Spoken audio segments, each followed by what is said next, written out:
ఉషోదయం ప్రేమించు కాపరి ఉషా కిరణాలు ఉదయకాలపు వాక్య ధ్యానంకు మిమ్మల్ని ఆహ్వానిస్తున్నాం. ప్రార్థన. పరిశుద్ధుడైన యేసయ్య, ఈ ఉదయకాల సమయానికై వందనములు స్తోత్రములు చెల్లించుకుంటున్నాం. దేవా, మమ్మల్ని ప్రేమించి ఈ దినమును మాకు అనుగ్రహించిన నీ కృప కొరకు స్తోత్రములు చెల్లించుకుంటున్నాం.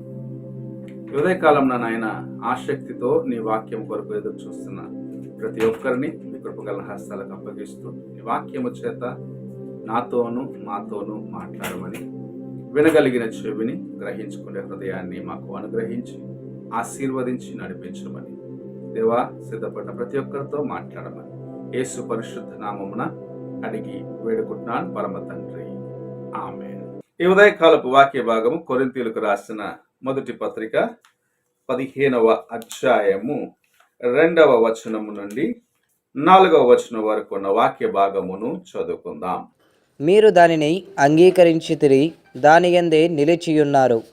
నీ విశ్వాసము వ్యర్థమైతేనే గాని నేను ఏ ఉపదేశ రూపముగా సువార్త మీకు ప్రకటించుతునో ఆ ఉపదేశమును మీరు గట్టిగా పట్టుకొని ఉన్న ఎడల ఆ సువార్త వలననే మీరు రక్షణ పొందువారై యుందురు.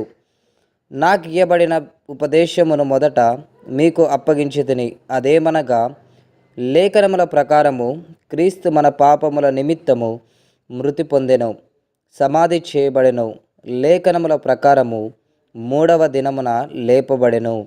అపోస్తలుడైన పౌలు కొరింథీ సంఘమునకు రాయుచున్నప్పుడు, మేము ఎవరిని గురించి మీతో మాట్లాడుచున్నాము, ఎవరిని గురించి మీకు తెలియపరుస్తున్నాము అని ప్రారంభిస్తూ ఉన్నాడు.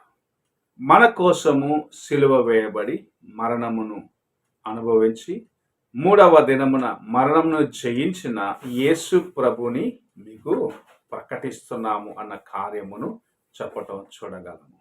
నీ జీవితములో, నా జీవితములో విడుదలను అనుగ్రహించేది, రక్షణ కార్యమును సిద్ధపరిచినది ప్రభు అయిన యేసు క్రీస్తు యొక్క మరణ పునరుద్ధానం అనేది ఎన్నడూ మర్చిపోరని ఒక సత్యమై ఉన్నది.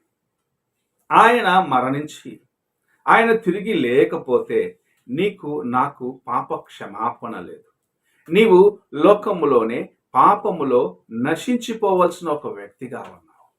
అయితే నిన్ను ప్రేమించినాడు.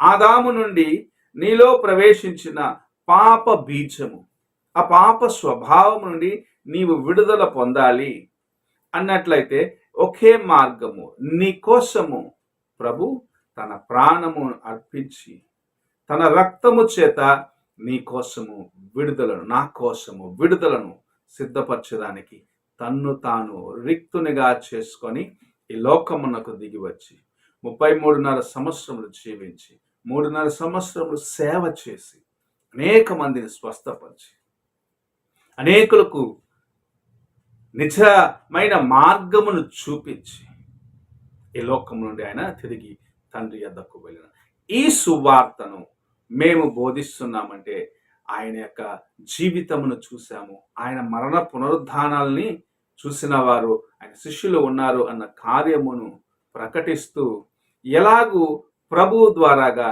నీవు నేను విడుదల పొంది ఉన్నావన్న కార్యమును మనకు నేర్పిస్తూ ఉన్నారు. ఈ ఉదయ కాలమున యేసు ప్రభు యొక్క మరణ పునరుద్ధానాన్ని నీవు అంగీకరించినట్లయితే నిజముగా నీవు రక్షణ అనుభవంలోకి వచ్చిన వ్యక్తిగా ఉంటావు. అనేకులు రక్షణ అంటే ఏమిటో అని తెలియక యేసు ప్రభు యొక్క సువార్త ఒక మతబోధన అనుకుంటూ, ఒక ప్రచారం అనుకుంటూ దేవుణ్ణి నిర్లక్ష్యపరుస్తూ ఉన్నారు. ఆయన చూపించిన ప్రేమను వ్యర్థపరుస్తూ ఉన్నారు. ఆయన నీ కోసము నా కోసము సిలువలో చేసిన యాగాన్ని నిర్లక్ష్యపరిచి దేవుని కృపకు దూరముగా ఉన్నారు. అయితే మన ప్రభువు మనల్ని ప్రేమించినాడు, మన కోసము సమస్తమును చేసినాడు. ఆయన ద్వారాగానే తండ్రి యొద్దకు వెళ్ళగలమన్న కార్యమును బోధించినాడు. యేసు ప్రభు ఈ లోకంలో జీవించినప్పుడు నేనే మార్గము సత్యము జీవమునై ఉన్నానని చెప్పి, నా ద్వారా తప్ప మరి ఏ దారిలో నీవు తండ్రి యొద్దకు వెళ్ళలేవని చాలా తేటగా చెప్పటం మనము చూడగలం. ఆ ప్రభుని గురించిన సువార్తను విన్న నీవు నీ హృదయములో దాచిపెట్టుకుంటున్నావా? ఆ వాక్యము నీలో స్పందిస్తున్నదా? ఆయన మాటకు లోబడుతున్నావా? ఆయన యొక్క సువార్త నీలో క్రియ చేస్తుందా? అనగా ఆయన యొక్క వాక్యము నీలో క్రియ చేస్తుందా? లేక నీవు లోకానుసారముగా జీవిస్తూ దేవుని రక్షణను నిర్లక్ష్యపరుస్తున్నావా? నిన్ను నీవు పరీక్షించుకోవాలని ప్రభు ఈ ఉదయకాల సమయమున నీతోనూ నాతోనూ మాట్లాడొచ్చు ఉన్నారు. ఇక్కడ అపోస్తలుడైన పౌలు చెప్తున్నాడు, ఆ సువార్తనే మీకు ఇచ్చేదానికి మేము వచ్చున్నాము. నీవు ఆయన వాక్యమును అంగీకరించాలని ఆశిస్తూ ఉన్నాము. అలాగనే ఆయనకు లోబడిన వారిగా, ఆయన శిష్యులుగా జీవించేదానికి, ఆయన చూపించిన మార్గములో నడిచేదానికి మిమ్మల్ని మీరు సిద్ధపరచుకోండి అన్న కార్యమును ప్రభు ఈ ఉదయకాల సమయంలో నీతోనూ నాతోనూ మాట్లాడచ్చు. సమస్తమును చేసి నీకోసము ప్రాణమునిచ్చి నీకోసము తన యొక్క యవ్వన రక్తమును కార్చిన ప్రభువు యొక్క సువార్త నీకు అందించబడినప్పుడు నీవు ఆయన మాటకు లోబడుచున్నావా? లేక నిర్లక్ష్యపరుస్తూ ఉన్నావా? నిజమైన మార్గము ప్రభు అయిన యేసుక్రీస్తు మాత్రం. తండ్రి యొద్దకు చేరేదానికి ఆయనే మార్గం అని విశ్వసించి ఆయన వైపు చూస్తూ ముందుకు వెళ్ళేదానికి ప్రభు నిన్ను ఆహ్వానిస్తున్నాడు. ఆయన వైపు చూసి సాగిపోతావా? లేక లోకమును చూసి ఆగిపోతావా? ఒక్కసారి నీవు పరీక్షించుకో. ప్రార్థన చేసుకుందాం.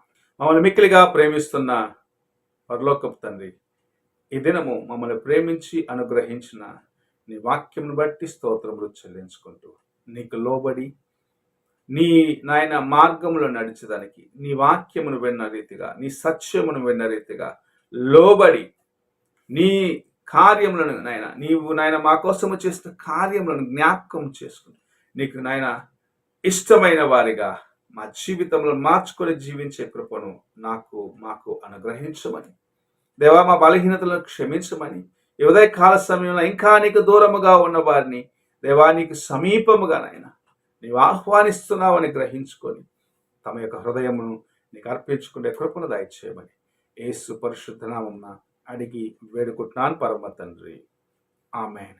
తండ్రి అయిన దేవుని ప్రేమ, కుమారుడైన క్రీస్తు కృప, ఆదరణకర్తైన పరిశుద్ధాత్మ యొక్క సహవాసము ఇప్పుడును ఎల్లప్పుడూ తోడై ఉండి సదాకాలము నడిపించును గాక. ఆమేన్.